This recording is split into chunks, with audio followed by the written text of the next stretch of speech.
आपको पढ़ाने जा रहे हैं आधुनिक भारत। और आधुनिक भारत के बारे में आपने जो पहले पढ़ा था, हमने कल की क्लास ली थी और कल की क्लास में हमने आपको जो बताया था कि भारत में यूरोपियों का आगमन किस तरह से हुआ, क्यों हुआ, उसका कारण क्या था। तो इन बारे में हमने आपको कल समझाया था। तो थोड़ा सा ओवरव्यू हम आपको अभी दे देते हैं उसके बारे में।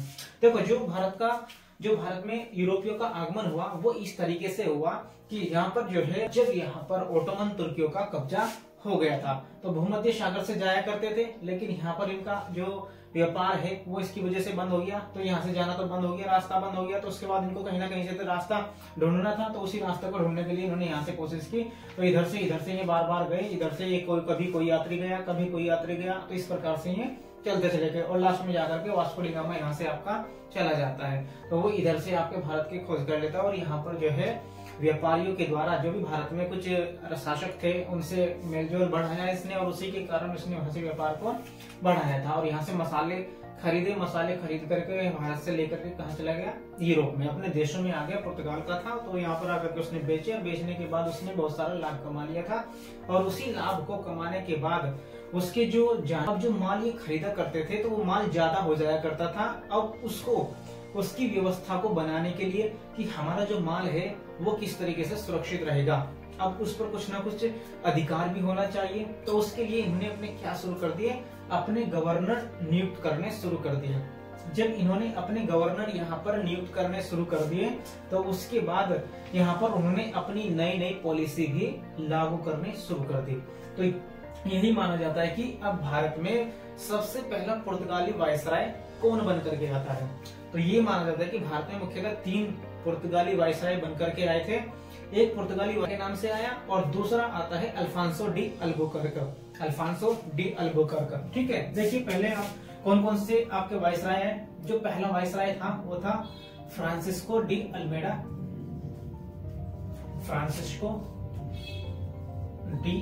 के नाम से।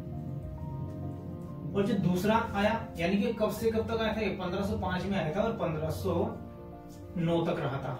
ठीक है भाई, जो पहला आपका रहा फ्रांसिस्को डी अल्मेडा वो 1505 में भारत आया था और 1509 तक भारत में पुर्तगाली गवर्नर बन करके रहा। अब इसके बाद दूसरा जो वायसराय आएगा तो दूसरा गवर्नर जनरल बन करके आएगा, उसका नाम थे अल्फांसो डी अल्बुकर्क। तो ये था आपका दूसरा। अब ये कब से कब तक रहता है, ये 1509 से लेकर के 1515 तक रहता है। तो यानी कि ये इतने समय के लिए रहेगा और ये इतने समय के लिए यहाँ पर पुर्तगालियों का गवर्नर बनकर के रहता है भारत के अंदर। फिर तीसरा आता है आपका नीनू डी कुन्हा के नाम से। अब नीनू डी कुन्हा आता है, तीसरा गवर्नर बन करके आता है पुर्तगालियों का। अब ये क्या करेगा, अब ये कब से कब तक रहता है, सबसे पहले आपको देखना है। ये आता है आपका 1529 से लेकर के 1528 से 1538, शायद 29 है, 1529 से लेकर के 1538 तक ये बन करके आता है आपका तीसरा गवर्नर जनरल, तीसरा वायसराय पुर्तगालियों का। ठीक है, अब इसमें जो पहला आएगा आपका, पहला जो गवर्नर बन करके आता है उसके बारे में आप जानेंगे, उसने क्या क्या यहाँ पर किया, क्या क्या वो करने वाला था, उसने क्या क्या अपनी नीतियां बनाई, क्या क्या पॉलिसी उसने लागू की। तो ये माना जाता है कि इसने जब ये भारत में आया तो 1505 में भारत में आया तो इसने अपना सबसे पहला जो काम किया था वो ये किया कि उसने ब्लू वाटर पॉलिसी को अपनाया। उसने यहाँ पर देखा कि जो यहाँ पर इसके कब्जे थे जो हमारे समुद्र के अंदर, क्योंकि इसको तो पता था कि अगर आप अंदर क्या करोगे, व्यापार के लिए भारत की भूमि पर अंदर अगर आप मजबूत बनाओगे सेना तो इतना फायदा नहीं मिलेगा, लेकिन अगर आप समुद्र के अंदर अपनी सेना को या अपने अधिकारों को मजबूत बना लोगे तो उससे आपको अधिक फायदा मिलेगा।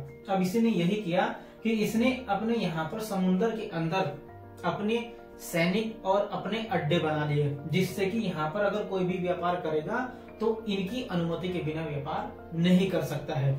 अब इसी कारण से इन्होंने इसी ब्लू वाटर पॉलिसी को अपनाया और इस ब्लू वाटर पॉलिसी के अनुसार ही इन्होंने अपना कब्जा इस समुद्र में या हिंद महासागर में, अरब सागर में और बंगाल की खाड़ी में बना करके रखा, जिससे इनके बिना अनुमति के कोई भी व्यापार नहीं कर सके।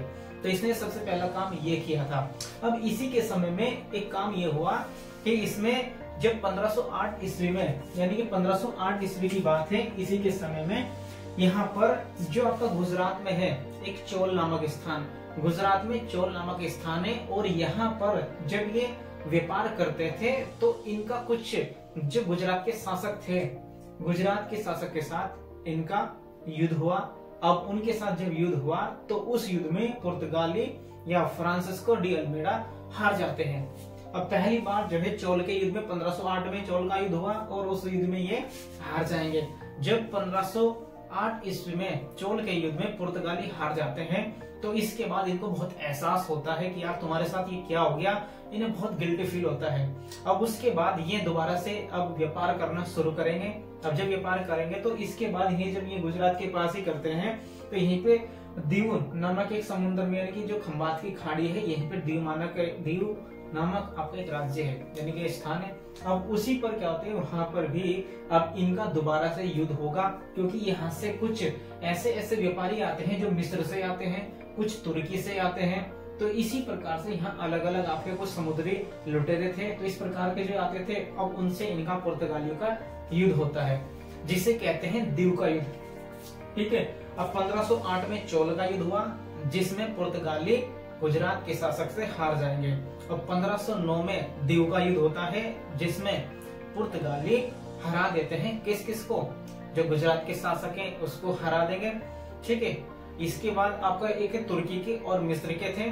ठीक है। और इसके बाद कुछ समुद्री लुटेरे, इन सबको पुर्तगालियों के द्वारा हराया जाता है। तो इसमें 1509 में ये पूरी तरह से यहाँ पर कब्जा कर लेते हैं।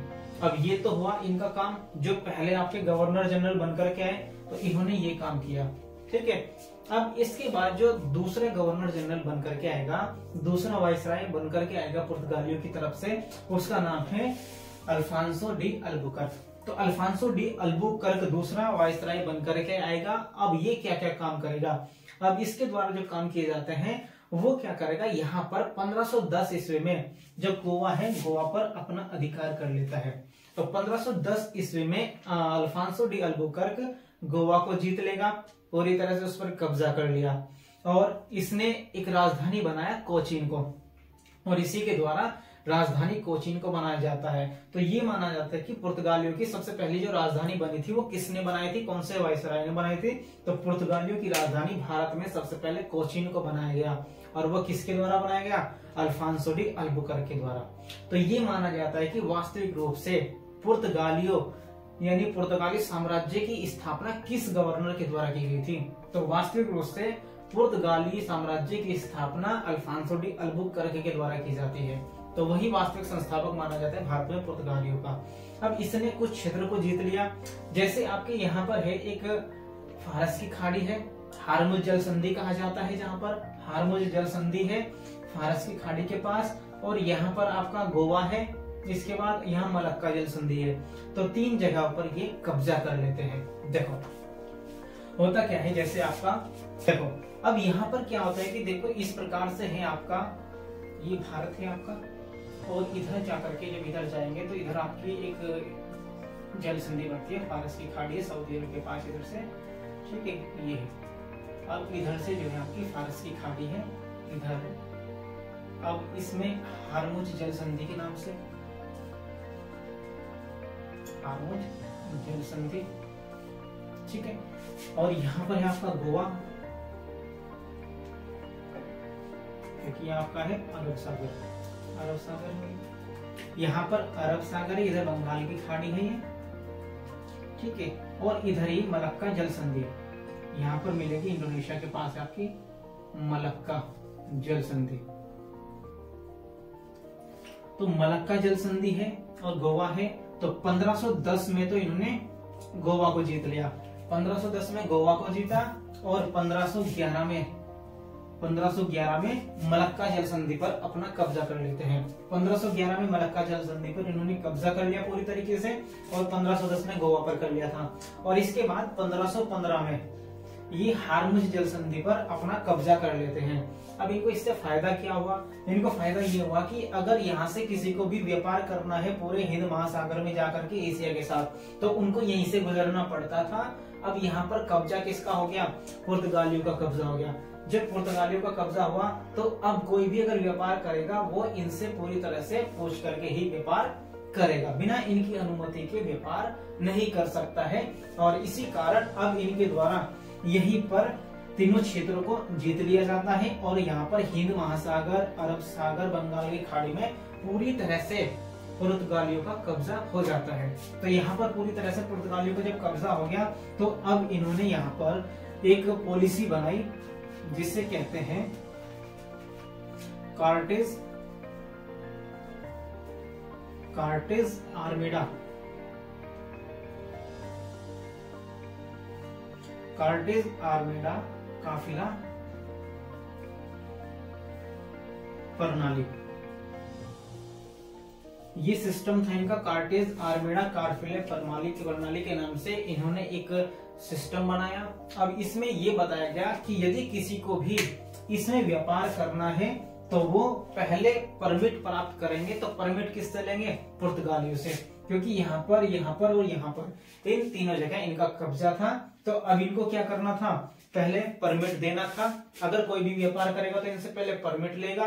परमिट लेने के बाद ही क्या कर सकता है? इस पूरे हिंद महासागर में, अरब सागर में व्यापार कर सकता है। बिना इनकी अनुमति के व्यापार नहीं कर सकता, क्योंकि ये क्या करते थे कि अगर आपको व्यापार करना है तो आपको सुरक्षित रूप से हम उनको कहां तक पहुंचाएंगे? उनके स्थान तक पहुंचाया जाएगा। अब इसी में जब उन्होंने पहुंचाना शुरू किया तो सबसे पहले वे अपना परमिट देते थे, पैसा लेते थे उनसे, और उसके बाद अपने जितने भी जो सैनिक थे अपने सैनिकों को उनके साथ सुरक्षित स्थान तक पहुंचाने के लिए भेज दिया करते थे। तो ये था इनका कार्टेज आर्मेडा काफिला प्रणाली, जो किसके द्वारा? अल्फांसो डी अल्बुकर्क के द्वारा शुरू की गई थी, जो दूसरा पुर्तगाली गवर्नर बनकर के आया था। और इसने एक सिस्टम था इसी के समय में, यानी कि यहाँ पर एक विजयनगर साम्राज्य था आपका नीचे की ओर। तो विजयनगर साम्राज्य में हुआ क्या? यहाँ पे कृष्णदेवराय नाम का एक शासक था। कृष्णदेवराय शासक कल के अंदर एक दुर्ग बनाने की अनुमति दे दी थी। और यहाँ पर एक बात और मानी जाती है कि जो अल्फांसो डी अल्बुकर्क है, अल्फांसो डी अल्बुकर्क के द्वारा एक बात और करी गई। इन्होंने ये कहा कि जितने भी पुर्तगाली हैं, सारे के सारे पुर्तगाली भारतीय महिलाओं के साथ शादी करें और अपना घर बसाएं, और जिससे कि वो भारतीय महिला क्या हो जाए? पुर्तगालियों का साथ देने लगे, जिससे कि यहाँ पर इनका क्या बढ़े? इनका ही वंश बढ़ता चले जाए। तो ये उन्होंने एक नीति बनाई थी और इस नीति को भी लागू किया था। तो इसी ये किसके समय की गई? ये भी आपके अल्फांसो डी अल्बुकर्क के समय ही की गई थी। ठीक है, अब ये तो इसने कर दिया काम। अब इसके बाद आता है आपका तीसरा। अब जब तीसरा आएगा, यानी कि तीसरा, अब इसके बाद तीसरा जो गवर्नर आएगा वो नीनू डी कुन्हा के नाम से आता है। अब तीसरा गवर्नर कौन आएगा भाई इसमें? Nuno da Cunha. Nuno da Cunha तीसरा गवर्नर 1529 से लेकर के 1538 तक ये रहता है तीसरा गवर्नर। अब जो तीसरा गवर्नर आएगा, अब ये तीसरा गवर्नर क्या करता है? अब इसका जो काम है, इसने यहाँ पर जो गोवा था 1530 में आकर के सबसे पहले गोवा को पुर्तगालियों की राजधानी बनाया था। क्या बनाया इसने? सबसे पहले गोवा को पुर्तगालियों की राजधानी नीनू डी कुन्हा के द्वारा ही बनाई गई थी। अब इसी के बाद इसने यहाँ पर क्या है, पूरी तरह से व्यापार को बढ़ावा दिया, और इसी के बाद यहाँ पर पुर्तगालियों का कब्जा पूरी तरह से बढ़ता चला गया था। और 1535 में गुजरात के बहादुर शाह से भी इनकी मुलाकात होती है। नीनू डी कुन्हा की मुलाकात होती है, जो बहादुर शाह था गुजरात का शासक, उसके साथ होती है। एक शिप पर होती है, पानी के जहाज पर, वहां पर इसकी मुलाकात होती है। और वहीं पर ही माना जाता है कि इनके बीच में एक युद्ध होता है, जिसके कारण गुजरात का बहादुर शाह भी मारा जाता है वहां पर। अब गुजरात का बहादुर शाह वहीं पर ही इसके द्वारा मारा जाएगा। तो इसी प्रकार से यहाँ पर ये पूरी तरह से अपना कब्जा कर लेते हैं।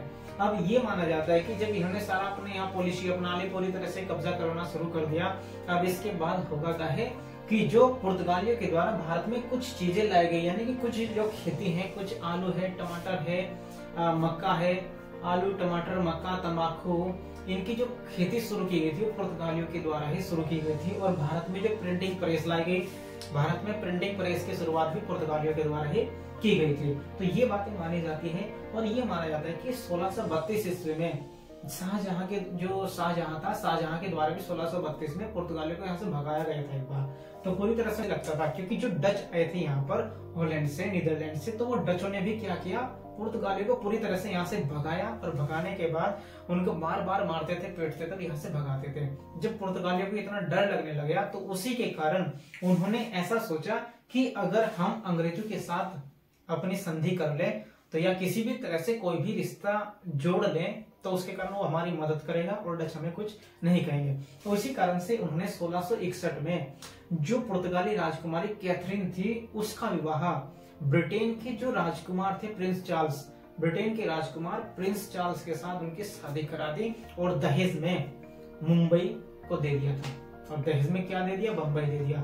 और बम्बई पूरा का पूरा ब्रिटिशों को पुर्तगालियों के द्वारा दहेज में दे दिया जाता है। और 1668 में जो अंग्रेज थे, ब्रिटिश थे, अब उनको इसकी जरूरत नहीं थी बम्बई की, करते क्या, अब उन्होंने बम्बई को पूरी तरह से कंपनी, जो ईस्ट इंडिया कंपनी आई थी इंग्लैंड से, उसको किराए पर दे दिया 10 पाउंड के बदले। 10 पाउंड ऐसे किराए पर उसको बदले में दे दिया गया था। अब इस तरह से आपका यहाँ पर व्यापार ब्रिटिशों का हो जाता है और यूरोपियों का पूरी तरह से कब्जा होना शुरू हो जाता है। यही था आपका एपिसोड समाप्त हुआ है। आज इतना कर लेंगे और इसके बाद आपका कल नेक्स्ट आपका कराया जाएगा। ठीक है, okay, thank you very much.